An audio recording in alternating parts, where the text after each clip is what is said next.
Online class में हम कक्षा 12 भूगोल विषय के अंतर्गत पाठ संख्या 4 जनसंख्या संरचना का अध्ययन करेंगे। जनसंख्या संरचना में किन किन का अध्ययन किया जाता है। जनसंख्या संरचना में लिंगानुपात का अध्ययन किया जाता, साक्षरता का अध्ययन किया जाता, आयु वर्ग का अध्ययन किया जाता, नगर और ग्रामीण आबादी का अध्ययन किया जाता और व्यवसाय का अध्ययन किया जाता है। जिसमें पूर्व कक्षाओं में हमने लिंगानुपात का जो है वो अध्ययन कर लिया। आज की क्लास में हम साक्षरता और आयु वर्ग आयु संरचना का जो है वो अध्ययन करेंगे। किसी भी देश की साक्षरता जो है वहाँ के गुणात्मक पहलू के रूप में जो है वो साक्षरता को देखा जाता है। वहाँ की सामाजिक और सांस्कृतिक जो स्थिति है उसका जो है वो स्तर किस प्रकार का है वो साक्षरता पर डिपेंड करता है। आज के समय यूएनडीपी जो रिपोर्ट तैयार करता है उसमें भी साक्षरता का जो है वो विशेष महत्व रहता है। यूएनडीपी की रिपोर्ट में जो है वो साक्षरता को विशेष तवज्जो दी जाती है। अब हम अध्ययन करें कि साक्षर किसे कहते हैं।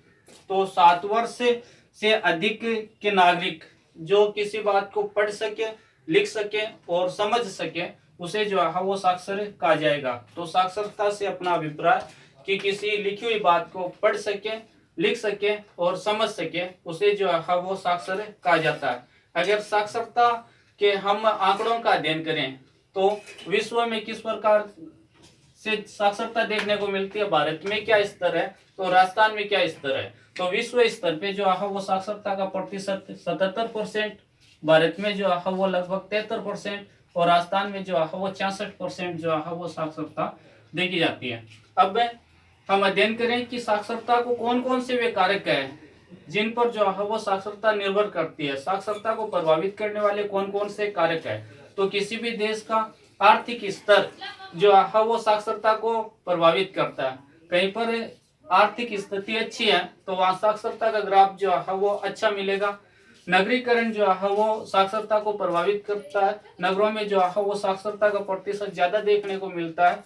किसी भी देश के लोगों की जीवन शैली जो है वो साक्षरता को प्रभावित करती है और किसी भी देश में महिलाओं की सामाजिक स्थिति कैसी है उससे भी जो है वो साक्षरता प्रभावित होती है और वहाँ प्रशासनिक व्यवस्थाएं क्या है उससे भी जो है वो साक्षरता प्रभावित होती है। अगर ये सारी स्थितियां जो है वो अच्छी हैं, गुणवत्तापूर्ण है तो वहां पर जो है वो साक्षरता ज्यादा मिलेगी। और अगर ये सारी जो हमने अध्ययन किया इन सारे बिंदुओं का इनकी स्थिति जो है वो निम्न स्तर की है तो वहाँ साक्षरता का ग्राफ जो है वो हमें कम देखने को मिलेगा। अब हम अध्ययन करें आयु वर्ग का। तो आयु वर्ग को हम 3 भागों में बांट लेते हैं। आयु संरचना में 3 वर्ग कर लेते हैं। एक बाल आबादी, दूसरी युवा आबादी और तीसरी जो है वो वृद्ध आबादी। इसी युवा को जो है वो वयस्क के नाम से भी हम जानते हैं। बाल जनसंख्या या बाल आबादी में जो है वो 0 से 14 का आयु वर्ग जो है वो बाल वर्ग में आएगा। 15 से 64 की जो आबादी है वो युवा वर्ग में आएगी और 64 से अधिक के जो भी लोग हैं वो सारे के सारे जो है वो वृद्ध आबादी में गिने जाएंगे। इनका जो है वो उप विभाजन भी किया गया है। 0 से 4 वर्ष की आबादी, 5 से 9 वर्ष की बाल आबादी और 9 से 14 वर्ष के बालकों की आबादी। तो इस तरह से बाल आयु वर्ग को जो है वो 3 वर्गों में बांट लिया, 0 से 4, 5 से 9 और 9 से 14। इसी प्रकार से वयस्क आयु वर्ग को भी हम जो है वो 2 भागों में बांट लेते हैं। एक 15 से 34 का आयु वर्ग जिसे हम कार्यशील जनसंख्या यही है और 35 से 64 का आयु वर्ग जिसे प्रौढ़ों के नाम से हम जानते हैं। तो यही युवा और कार्यशील आबादी है और वृद्ध जो है वो 65 से अधिक है। अब बाल आबादी और युवा आबादी दोनों जो है वो बाल और वृद्ध आबादी जो है वो युवा आबादी पर निर्भर करती है क्योंकि बाल जो है वो आबादी भी जो है वो कार्यशील या वयस्क जो आयु वर्ग है उस पर डिपेंड करती है और वृद्ध आबादी भी जो है वो युवा वर्ग या कार्यशील जो अपनी आबादी है उस पर जो है वो निर्भर करती है। अब हम देखें विश्व स्तर पे आयु संरचना किस हिसाब से हमें मिलती है। तो विश्व स्तर पे बाल आबादी जो है वो 26%, युवा आबादी या कार्यशील आबादी जो है वो 66% और वृद्ध आबादी जो है वो 8% देखने को मिलती है। जहां युवा और बाल आबादी का प्रतिशत ज्यादा होगा वहां पर जो है वो अच्छी संभावनाएं होंगी विकास की, और जहां बाल आयु वर्ग और वृद्ध आयु वर्ग क्या अधिक हमें देखने को मिलेगा, तो इसका मतलब कि वहां की आबादी जो है वो ज्यादातर आबादी जो है वो आश्रित है। इसका मतलब कि भविष्य के लिए जो है वो अच्छा संकेत नहीं है। तो विश्व स्तर पे हमने बात की कि विश्व स्तर पे आयु संरचना किस हिसाब से मिलती है।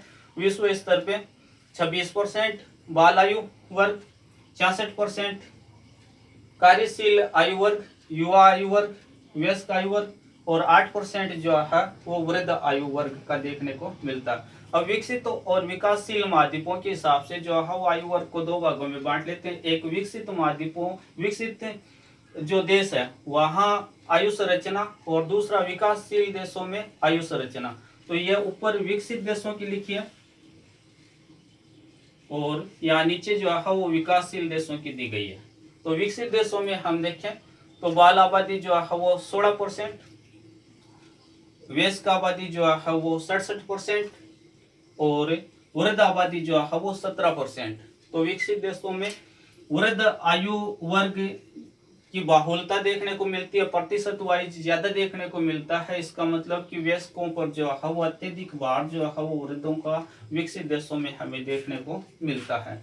विकासशील देशों की बात करें तो विकासशील देशों में बाल आबादी ज्यादा देखने को मिल रही है 29%, युवा वयस्क आबादी जो है वो 65% और वृद्धों की संख्या यहाँ पर कम है। इसका मतलब कि विकासशील देशों में जो है वो विकास की अच्छी संभावनाएं जो है वो देखने को हमें मिलेगी। और अपने भारत में अगर हम अध्ययन करें तो भारत में जो है वो करीब 29-30% जो है वो बाल आबादी, 63% जो है वो युवा या कार्यशील आबादी और 8% जो है वो वृद्ध आबादी देखने को मिलती है। भारत के लिए अच्छा संकेत यह है कि यहाँ की अधिकांश आबादी जो है वो युवा है, जो भविष्य के लिए जो है वो अच्छा संकेत माना जाता है। तो आज की क्लास में हमने साक्षरता और आयु वर्ग का अध्ययन किया। आगे की क्लासों में हम जो है वो नगर और व्यावसायिक संरचना का जो है वो अध्ययन करेंगे। अगले वीडियो तक जय हिंद, जय भारत।